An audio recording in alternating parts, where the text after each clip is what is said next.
Hello, everybody. As you can hear, the rain started coming down pretty heavily, and it made me think of you. And I thought it would be nice to get together, sink back into some soft chairs in a warm room, drink a nice hot beverage, and chat together for a while. Maybe the rain sounds hypnotize us and we fall off to sleep. It's very cozy to be in a nice, comfortable, safe house under a strong roof when the rain outside is hammering down. I always find that a very comforting, cozy place to be. And maybe you do too. There's some thunder going on out there. So maybe you'll hear that booming every once in a while. But it can't get to us in here. Do you want something to drink? I'm having some herbal tea with honey, but I can get you whatever you like.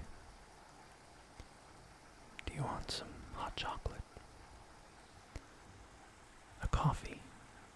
An espresso drink?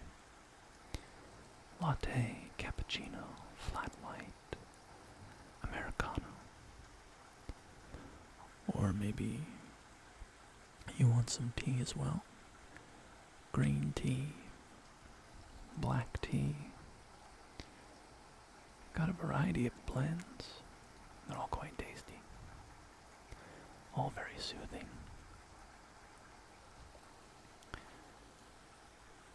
Okay, I'll get you some of that. In the meantime, go ahead and take a seat.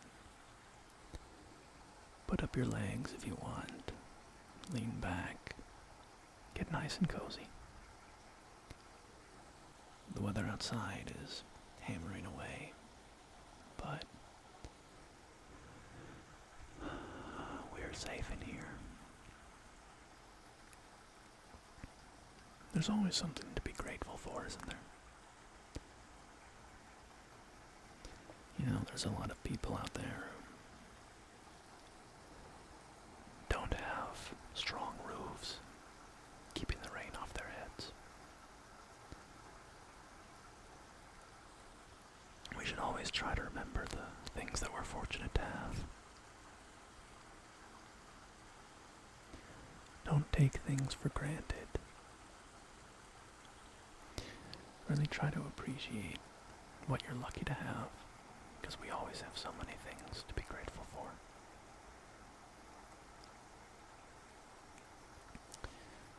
You know, whenever the rain comes, and I grew up in the northeastern United States where we had pretty heavy winters.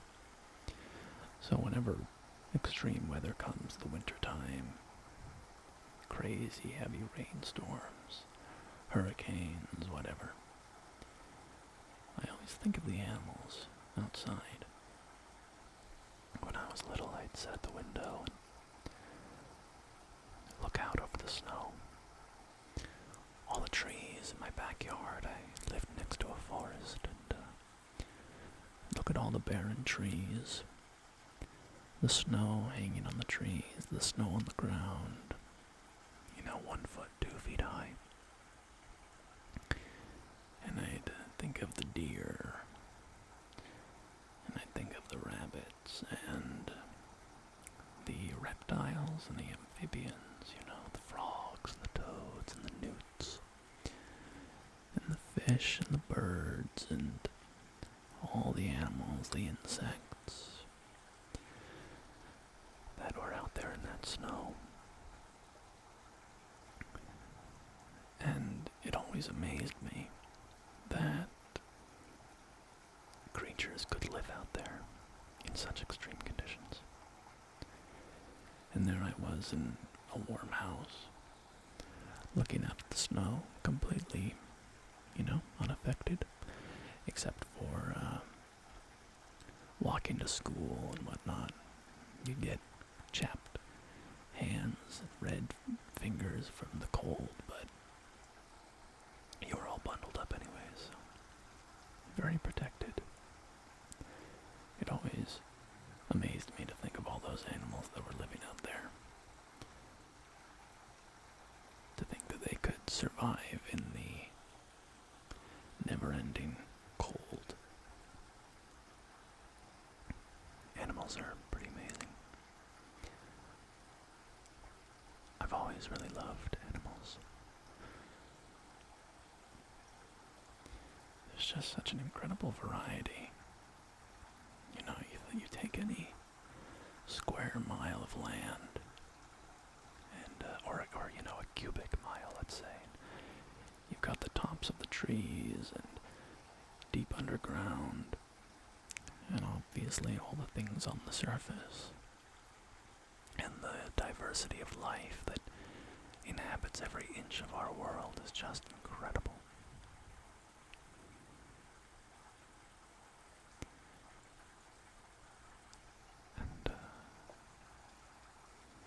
And similarly, when I'm here in the rainy season, and these storms are coming overhead, and it's just torrential downpours, I think of the animals again.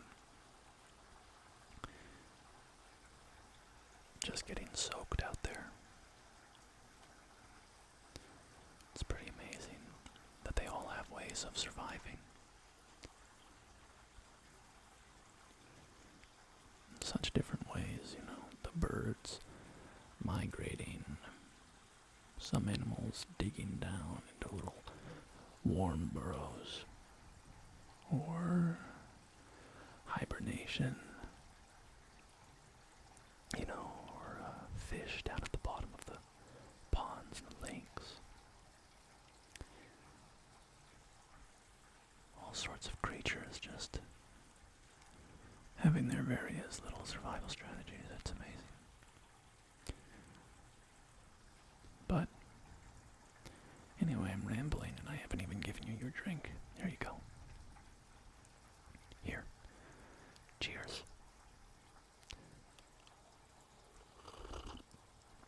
Oh, that's delicious. I'm glad to be here with you. To just relax for a little bit.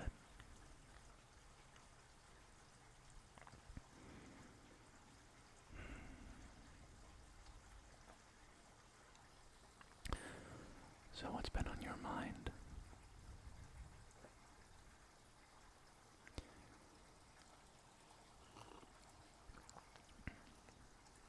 Yeah.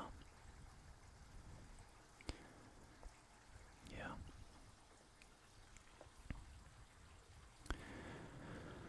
Oh boy. Yeah, that sounds hard. I'm sorry you're going through that. Sure. Yeah, well, there's always good things too, right? So I'm glad that there's some upsides and you're looking for the positives as well. That's always healthy. We shouldn't be blind to the good or the bad. We should take everything as it comes. Yeah, me? Well, I'm doing alright. I have some anxieties and things going on right now, some questions about health and whatnot that, it's frightening when you don't have the answers to stuff. And maybe you're like me and your mind likes to wander to the worst possibilities. But we never know. There's no use living in the future or the past, right? You just have to live where you are and take things as they come. Don't compare yourself to a life that you imagine you might have, that you could have had, or blah, blah, blah.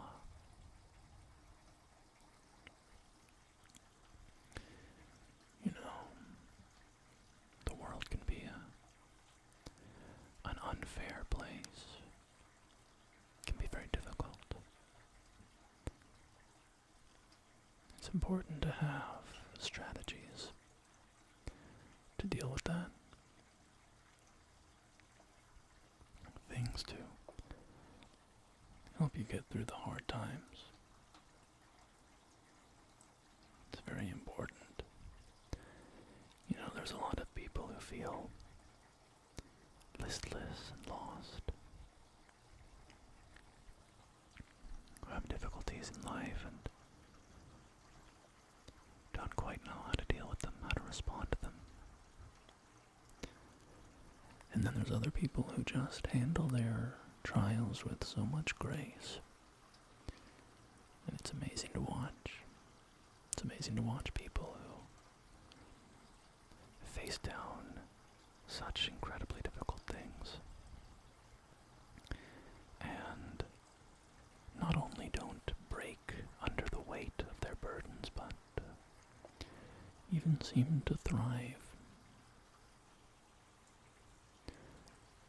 And I think sometimes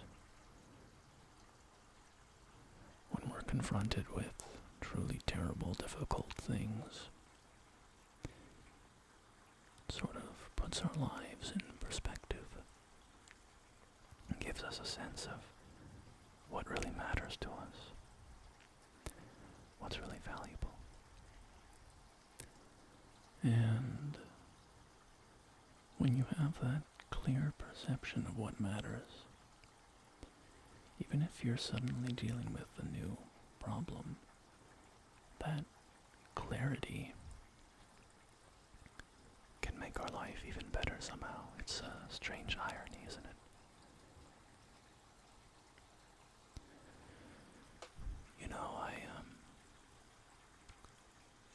As an example from my own life, a loved one of mine passed away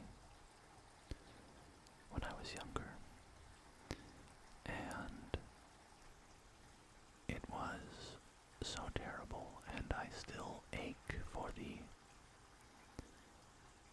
loss of that person, for the fact that they're not around to talk to call on the phone, to hug, to get together on a rainy day like this and sit around and chat with a warm drink.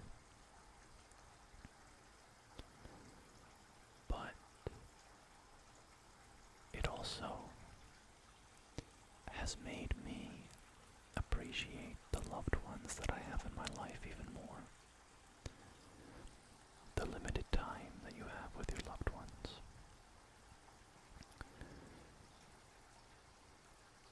Which you shouldn't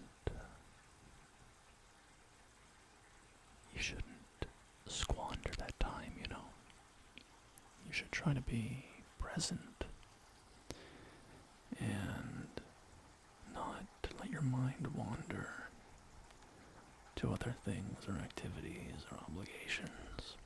When you're spending time with the people that you love, you should really spend the time with them, And of course, I'm not perfect on that front by any means. I'm far from perfect. And sometimes I'll be spending time with people, friends, family, what have you. And I'll sort of realize, oh man, for the past, this whole day that we've been hanging out, I've been thinking about, something I have to do for work or whatever. And, I had to kind of correct myself, what are you doing here? Like, you've had this whole day with people that you love, and you've, not wasted it, I don't want to overstate it, but you've let the moments be lesser, you haven't fully lived with the people that you're with. And, that's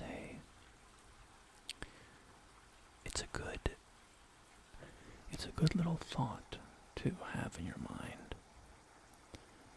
To just chirp up every once in a while and say, hey, are you really spending your time fully with these people?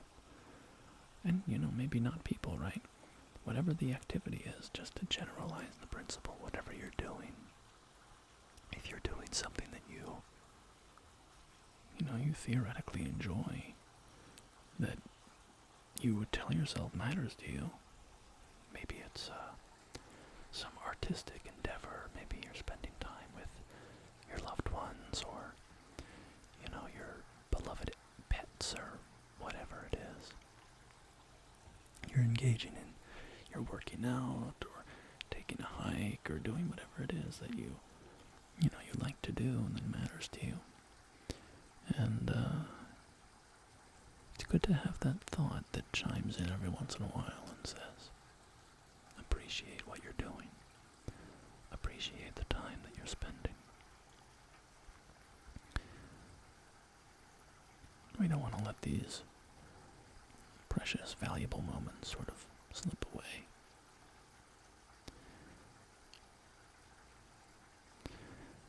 And our attitudes too, I think it can help correct a negative attitude where maybe you're doing whatever, and then, a car drives by and it splashes dirty water on you.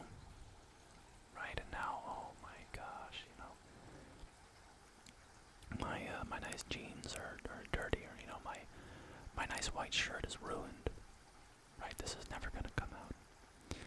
And on the one hand, that's a total bummer. You have every right to be, upset about that. But it is what it is, right? It happened. You can't undo it. You can't rewind time. And now all that you have left to you is to decide how you respond. Are you going to ruminate on it, be angry and bitter all day, and keep saying to yourself or to the people around you, I can't believe that person. Why aren't they watching where they're driving? Why aren't they paying more attention? Or, maybe you're beating yourself up. Why was I standing so close to the road? Oh, man. And on and on and on. The train of thoughts just go, go, go, go, chugging along, chugging along. And it's okay to have negative thoughts. There's nothing, you don't have to never have a bad thought or a sad thought or an angry thought, of course. All those thoughts come and they're perfectly natural. But how long you live in that state of mind, I think, is a bit more of a choice than we sometimes give it, credit for.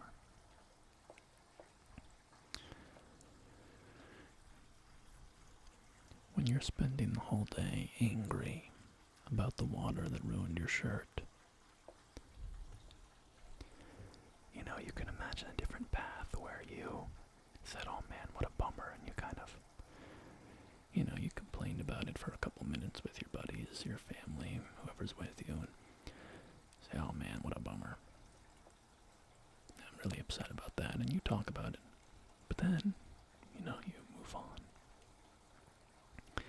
And you say, I'm not going to let this bad thing ruin the rest of my day. And I think sometimes we do that. Maybe even pretty often. A bad thing happens and we let it ruin other stuff. There's a phrase that's coming to mind. Let me see if I can look it up. Let's see if I can find this. I think it's from Buddhism. It's an old Buddhist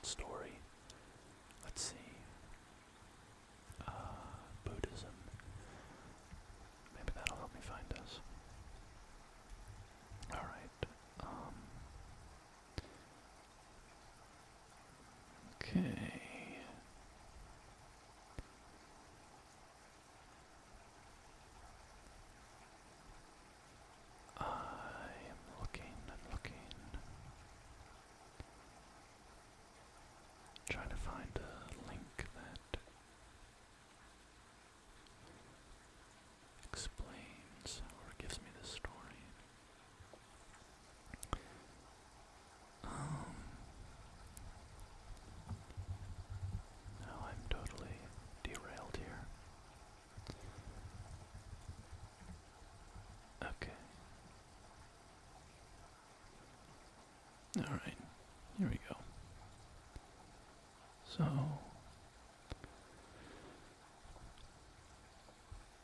this is the parable of the second arrow. It's a Buddhist parable. And it says that anytime we suffer misfortune, there are two arrows that are shot at us. Being struck by one arrow is bad, and being struck by two arrows is obviously worse. And the Buddha said that in life, we have no control over the first arrow. We can't control when an arrow comes our way. When it hits us, we might see it in the distance and we don't get out of the way in time, or we even step into the path of the arrow. Or maybe we just don't see it coming. It comes out of the bushes from behind us. We had no way of avoiding it. So we can't really control the first arrow. However, the second arrow is our reaction to the first. The second arrow is when the first arrow hits us. It's like we choose to grab a second arrow and stab ourselves with it. And that second arrow is suffering, right? Is rumination, is the suffering that we can choose to avoid. So that's what I'm kind of talking about, when something bad happens to us, do we ruminate about it all day? Do we complain about it all day? Do we let ourselves kind of wallow in the misery of it? How angry we are. Someone cut us off in traffic and we stay mad about it the entire day. That's the second arrow. We're just stabbing ourselves with the second arrow over and over again every time that we kind of indulge in this frustration.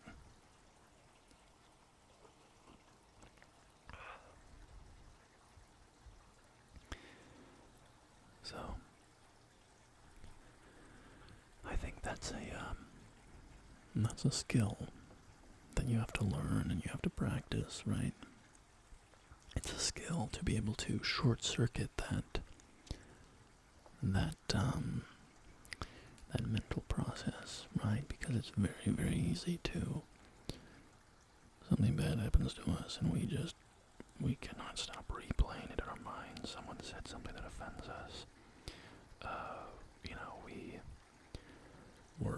We stubbed our toe in a door frame and we're like, oh, how did I do, I should have been watching where I was going, blah, blah, blah. These thoughts can just go and go and go forever.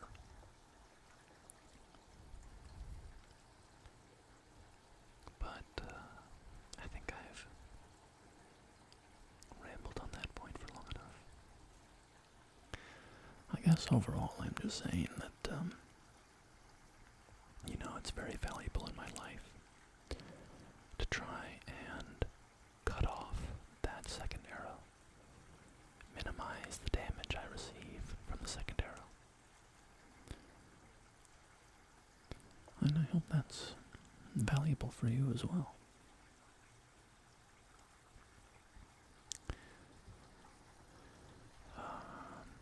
Take a nice sip of my warm tea.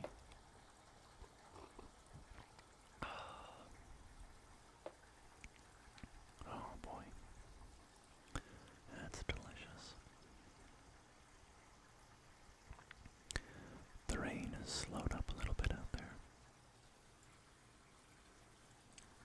Not coming down nearly as heavily as it was a little while ago.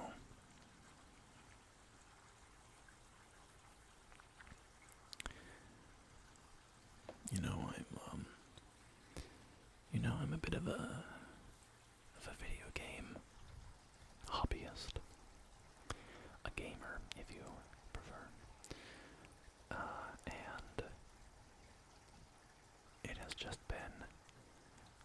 Summer Games Fest, which is this event where the video game industry announces a lot of new games and hardware, expansions, all sorts of stuff. It's the big game news event of the year. That role used to be filled by the Electronics Entertainment Expo, otherwise known as E3. E3. But E3, largely through mismanagement and then kind of capped off by the pandemic of 2020, is dead, is no longer around. And from its corpse, 1,000 flowers bloomed. Now, companies like Sony and Xbox and Nintendo sort of have their own big showcases, but there's a bunch of events that are, everything kind of gravitationally revolves around Summer Games Fest. Run, of course, by the famous Jeff Keighley. And Summer Games Fest just happened, so we had a lot of news. Thought maybe we could cover some of that. I didn't watch all of Summer Games Fest. Just checked in every now and again. There was no Silk Song, no Hollow Knight Silk Song, which I've been waiting for.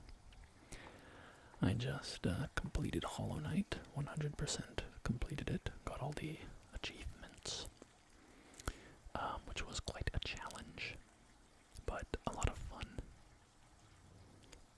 If you have played Hollow Knight, and the words Pantheon mean anything to you, Pantheon 5 in particular, that is what I just finished. And that was quite a difficult feat.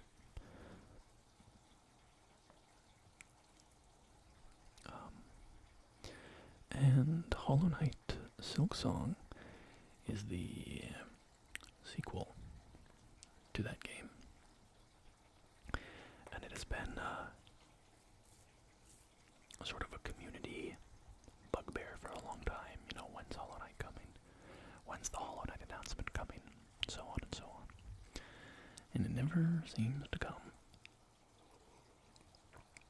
And there's been news and gameplay and stuff from it from time to time. But anyway, there were some rumors that Silk Song would be coming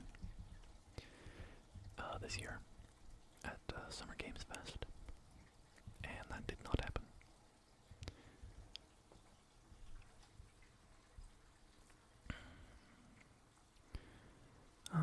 What else stood out? There's a new Dragon Age game that they released a trailer for and gameplay. It looked not great, I will say. You know, the initial trailer was a pretty tough watch, I will say. And it kind of had the wrong tone, in my opinion. But then they released some gameplay. And the gameplay looked a little better. But I don't know.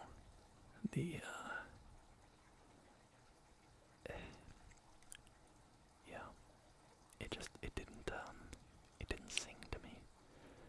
Now the gameplay was during the tutorial, which I don't know if that was the best idea, because it really doesn't show off what the game is. You know, you don't even have control of your companions in the tutorial, so it just sort of looks very bare bones compared to the earlier games.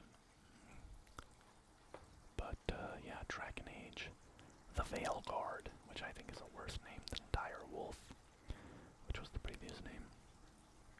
But that's very in the weeds. What else? What else stood out? Oh yeah, well, of course, Alan Wake 2 DLC got pretty much shadow dropped. My beloved Sam Lake, one of the most creative, positive influences in the video game industry right now, with Remedy Games. He came out on stage and announced the first DLC for Alan Wake 2. Alan Wake 2 was one of my favorite games of last year. It is a fantastic game, and I was very excited for the DLC, so I just started the DLC, and I only played the first chapter because there's 3 chapters, well, episodes, I guess, and I've heard that it is very, very short. And the first chapter was very, very short. I mean, it took me, I don't even know, like 30, 40 minutes maybe. It was very, very, very, very quick. So, if that is any indication of the length of the next 2 chapters, it is going to be a very short experience. So I am pacing myself. I am pacing myself by not playing more than 1 chapter a day, and hopefully I will be able to even stretch it out for a bit longer than that, because I quite enjoy Alan Wake 2 and don't want to get through this DLC so quickly. What else? What else? What else? We have a new Doom game coming. I played Doom 2016 and I thought it was quite good. I tried Doom Eternal and I kind of bounced off it, to be honest, which is strange because they're very similar games. But for some reason, I don't think it was that I thought Doom Eternal was bad or anything. I think it was just, at that time, I just didn't have a taste for that kind of game. I mean, I don't know what it was. I can't explain it, but I bounced off Doom Eternal and didn't really play very much of it, so. But I loved Doom 2016, so this new game, Doom, The Dark Ages, looks quite good. It's medieval, which is a very fun idea. Very fun setting.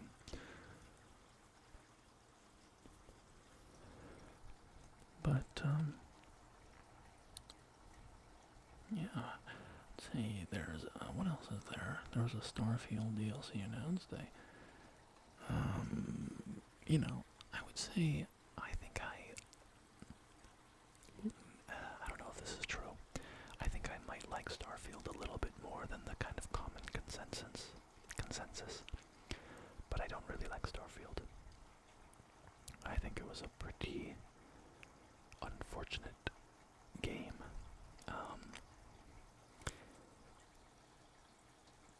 But I will say DLCs. DLCs sometimes in a game, it feels like in RPGs in particular, sometimes DLCs, or sort of, open world RPGs, DLCs can often be better than the main game. In just sort of, pound for pound quality. And I think it's because, I don't know, the creative team is constrained to a kind of smaller area. They don't have to fill out a big world as much. They can be a little more focused, tell a bit more of a focused story. It tends to be a bit more experimental, a bit unusual. You can kind of take bigger risks in the DLC. Whereas the game, you want the main game to be very marketable and have a very wide appeal. But DLCs, be kind of off the wall. I think there's a lot of reasons why, in my opinion, DLCs are sometimes, better than the main game. And Starfield was a pretty, listen, if you liked Starfield, I'm not trying to, I think that's awesome. For me, it just didn't really work for me. To be clear though, I put a lot of hours into it. I did like every possible quest, like unique quest. So I liked it enough to play it. And I think that there's a lot to like about it, but I think there's a sort of a fundamental lack of vision or something. Just a few major missteps that kind of put it all on the wrong track. Especially around, I think, the main quest and the framing of the whole game, where you're in this explorer's guild. It was just a very odd. It felt like it was funneling your character into a very specific type of character. There's not even any evil companions. Like, you can technically get, pirates on your side or whatever, but there's only like 4 major companions in the game. The 4 major companions from the Explorers Guild. And when I say major, I mean, they have a specific quest line attached to them that, you can romance the character and so on. There's 4 characters that have really big,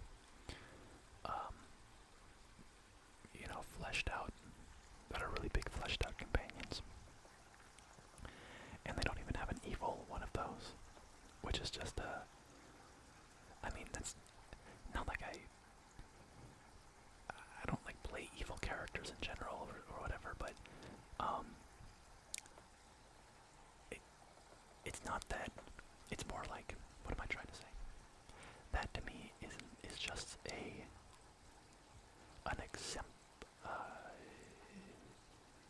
it's an example of the kind of fundamental flaw I find in Starfield, which is a lack of role-playing character differentiation. And I'm not talking about like roleplay, like, you're really getting into the roleplay of your character. I'm just talking about, like, just on a fundamental level in an RPG, you should be able to kind of take your character in a lot of different directions with how they interact with the world, the type of person that they are. And for Starfield to really kind of have all of your characters be like, have all of your companions, the major companions, be kind of goody two-shoes, rule followers, really constrains your character into one kind of box. So, I don't have to go through all my feelings about Starfield right now. But anyway, that was a long-winded way of wrapping around to the point that I think the Starfield DLC will probably be better than the base game. And I would love for that to be the case. I don't think it's going to be amazing, but as I said before, I think DLCs are often sort of a more fertile playground for creativity and exciting game design and interesting stories, so I'm excited to play it.